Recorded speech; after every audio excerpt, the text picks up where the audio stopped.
کہا جاتا ہے کہ ایک جنگل میں ہر طرح کے اسپیشیز پائے جاتے تھے، لیکن ان سب کی خاصیت یہ تھی کہ وہ سب مشکل آنے پر ایک دوسرے کا ایسے ساتھ دیتے جیسے ان کی اپنی کوئی سمسیا ہو۔ اسی طرح گھونگا ماسی کو بیمار ہوئے کچھ دن گزر جاتے ہیں۔ گھونگا ماسی کے آگے پیچھے کوئی نہیں تھا، اس کی کوئی اولاد نہیں تھی اور وہ بیچاری بالکل اکیلے تنہا زندگی گزار رہی تھی۔ لیکن گھونگا ماسی کو کبھی اس بات کا احساس نہیں ہوا تھا۔ اس کی وجہ یہی تھی کہ جنگل کے سبھی اسپیشیز اس کا بہت خیال رکھتے۔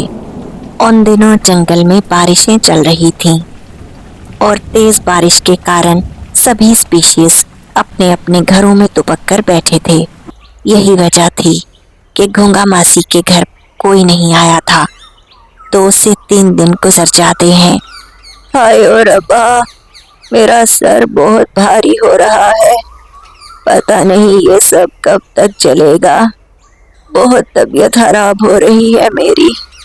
ارے اب تو گھر پہ بھوجن بھی ختم ہو رہا ہے، میں ایسا کرتی ہوں گھر سے باہر جاتی ہوں، کیا پتا کچھ کھانے کو مل ہی جائے۔ گھونگا ماسی بیمار تھی، لیکن پھر بھی بھوجن ڈھونڈنے جانے کے لیے اس کو باہر جانا پڑا۔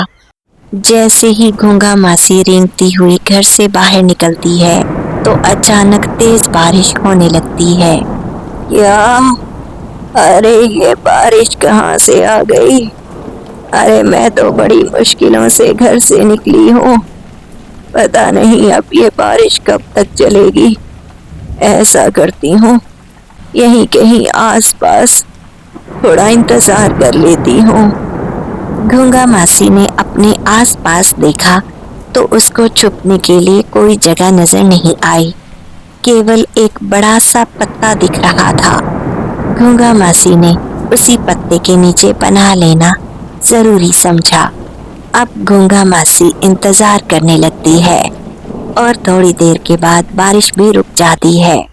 اوف اللہ، تیرا شکر ہے جو یہ بارش تھم گئی، ورنہ میرا جانا محال تھا۔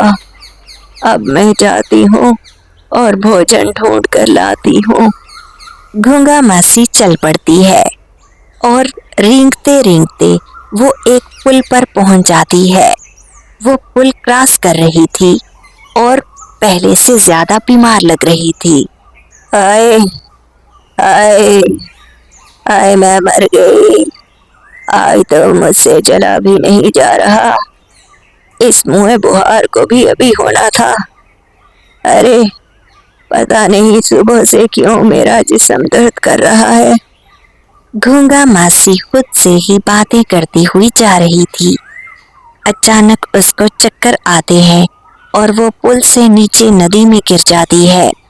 ندی میں پانی زیادہ ہونے کے کارن گھونگا ماسی بہنے لگتی ہے۔ تھوڑا سا بہنے کے بعد شامو ٹڈا گھونگا ماسی کو بہتے ہوئے دیکھ لیتا ہے۔ ارے باپ رے، یہ کون بہہ کے آ رہا ہے؟ ارے یہ تو اپنی گھونگا ماسی ہے۔ چل بھائی شامو، سب سے پہلے اسے ندی سے باہر نکالتے ہیں۔ شامو ٹڈا گھونگا ماسی کو بچانے کے لیے ندی میں کود جاتا ہے۔ وہیں ندی کے کنارے رانی چیونٹی بھی جا رہی تھی۔ رانی نے بھی شامو کو دیکھ لیا تھا۔ ارے شامو بھیا، ذرا دھیان سے، تم وہیں رکو، میں تمہارے لیے لکڑی کی چھڑی ڈھونڈ کر لاتی ہوں، پھر تم آسانی سے اسے پکڑ کر ندی سے باہر آ سکتے ہو۔ رانی چیونٹی نے بنا سمے ضائع کیے فوراً سے پاس ہی پڑی ہوئی لکڑی اٹھائی اور اسے پانی میں ڈال دیا۔ اب شامو ٹڈے کے لیے پانی سے باہر آنا آسان ہو گیا تھا۔ اس نے گھونگا ماسی کو بھی اٹھایا اور لکڑی کے سہارے پانی سے باہر آ گیا۔ ارے شامو بھیا، کیا ہوا تھا ماسی کو؟ یہ پانی میں کیسے گر گئی؟ ارے رانی بہن، مجھے کیا پتا، میں نے تو کیول اس کو بہتے ہوئے دیکھا اور کچھ سوچے سمجھے بنا ندی میں چھلانگ لگا دی تاکہ یہ بچ سکے۔ ہاں بھیا، بہت اچھا کیا تم نے جو اس کی جان بچا لی، اور اس کو تو دیکھو ذرا کیسے بے ہوش پڑی ہے، کہیں اسے کچھ ہو تو نہیں گیا؟ مجھے بہت ڈر لگ رہا ہے بھیا۔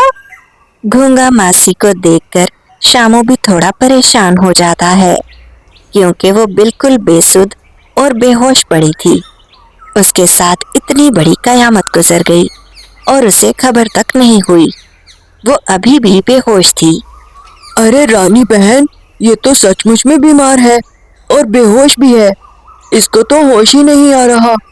چلو اسے اٹھا کر جلدی سے ڈاکٹر لیڈی باغا کے پاس لے جاتے ہیں۔ اور پھر رانی اور شامو گونگا ماسی کو اٹھاتے ہیں اور اسے لیڈی باغا کے پاس لے جاتے ہیں۔ ڈاکٹر لیڈی باغا اس کو چیک کرتی ہے۔ میں نے انہیں اچھے سے دیکھ لیا ہے۔ یہ پہلے سے بہت بیمار تھی کیا؟ اور ان کو بے ہوشی بھی شاید اسی وجہ سے ہوئی ہے۔ وہ تو شکر ہے کہ آپ دونوں ان کو سمے پر میرے پاس لے آئے۔ اب ان کو ڈرپ لگائی ہوگی، اینٹی بائیوٹک لگنے سے یہ بالکل ٹھیک ہو جائیں گی، پریشان مت ہو۔ لیڈی باغا گونگا ماسی کو اچھے سے چیک کرتی ہے اور اس کا بہت اچھے سے خیال رکھتی ہے، لیکن اتنی محنت کے باوجود بھی گونگا ماسی کو ابھی تک ہوش نہیں آیا تھا۔ ڈاکٹر صاحبہ، ماسی کو کیا ہو گیا ہے؟ اسے ابھی تک ہوش کیوں نہیں آ رہا ہے؟ مجھے تو اب ٹینشن ہو رہی ہے۔ نو، ارے نہیں شامو جی، آپ کو پریشان ہونے کی ضرورت نہیں ہے۔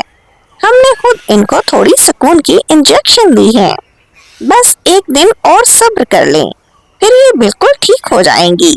جب تک گونگا ماسی بے ہوش رہتی ہے، رانی اور شامو دونوں مل کر بہت اچھے سے اس کا خیال رکھتے ہیں۔ رات ہو جاتی ہے۔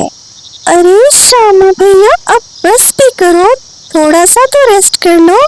جب سے گونگا ماسی کو یہاں لائے ہیں تم نے ایک بار بھی آرام نہیں کیا۔ تم چاہو تو گھر جا سکتے ہو، میں یہیں رک جاتی ہوں گونگا ماسی کے پاس۔ بہت شکریہ رانی بہن، لیکن میں گونگا ماسی کو اس طرح سے چھوڑ کر جانا نہیں چاہتا۔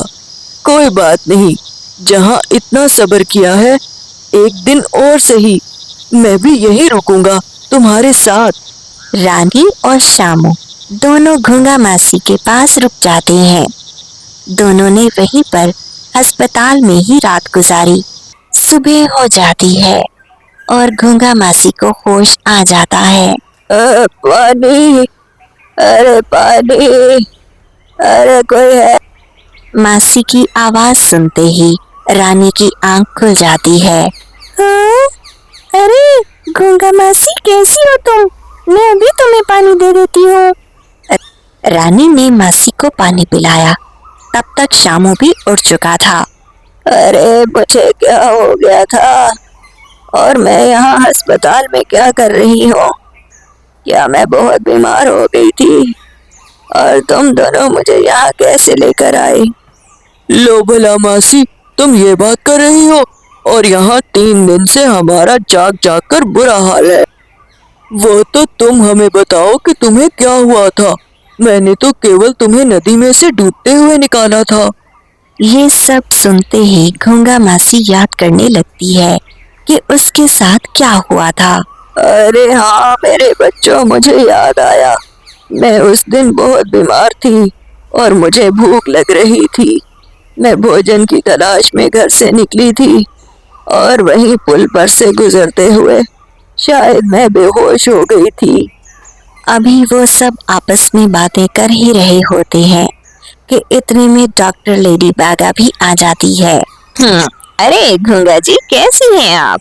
لگتا ہے آپ کافی بہتر ہیں۔ اب آپ بالکل ٹھیک ہیں۔ میں نے کچھ دوائیاں لکھی ہیں، جاتے سمے وہ بھی لے جائیے گا۔ اب آپ گھر جا سکتی ہیں، ہماری طرف سے آپ فری ہیں۔ آپ کا بہت شکریہ لیڈی باغا جی، آپ نے ہمارا بہت ساتھ دیا۔ ارے نہیں، یہ تو ہمارا فرض ہے۔ ایک ڈاکٹر ہونے کے ناطے ہمارے لیے پیشنٹ سب سے پہلے ہوتا ہے۔ رانی اور شامو نے اس کی دوائیاں لی اور اسے گھر چھوڑنے آئے۔ ارے میرے بچوں، مجھے سمجھ میں نہیں آ رہا کہ میں تم دونوں کا شکریہ ادا کیسے کروں۔ شامو بیٹا، اگر تم نہ ہوتے تو میں تو ڈوب کر ہی مر جاتی۔ خدا نے تو تمہیں فرشتہ بنا کر بھیج دیا، تمہارا بہت دھنیواد۔ گنگا ماسی، یہ آپ کیسی باتیں کر رہی ہیں؟ ہم سب آپ کے بچے ہیں، اور اگر آپ تکلیف میں ہو تو ہمارا فرض بنتا ہے کہ ہم آپ کا خیال رکھیں۔ ارے سچ کہا ہے کسی نے، بھری دنیا میں جس کا کوئی نہیں ہوتا اس کا خدا تو ہوتا ہے نا، اور آج ثابت ہو گیا ہے کہ خدا ابھی نہیں چاہتا کہ میں اس دنیا سے جاؤں، تبھی تو اس نے تم دونوں کو میرے پاس بھیج دیا، میرے بچے۔ گنگا ماسی ان دونوں کا شکریہ ادا کرتی ہے، اور اب وہ کافی بہتر لگ رہی تھی۔ دوائیاں کھانے کی وجہ سے وہ بالکل ٹھیک ہو گئی تھی۔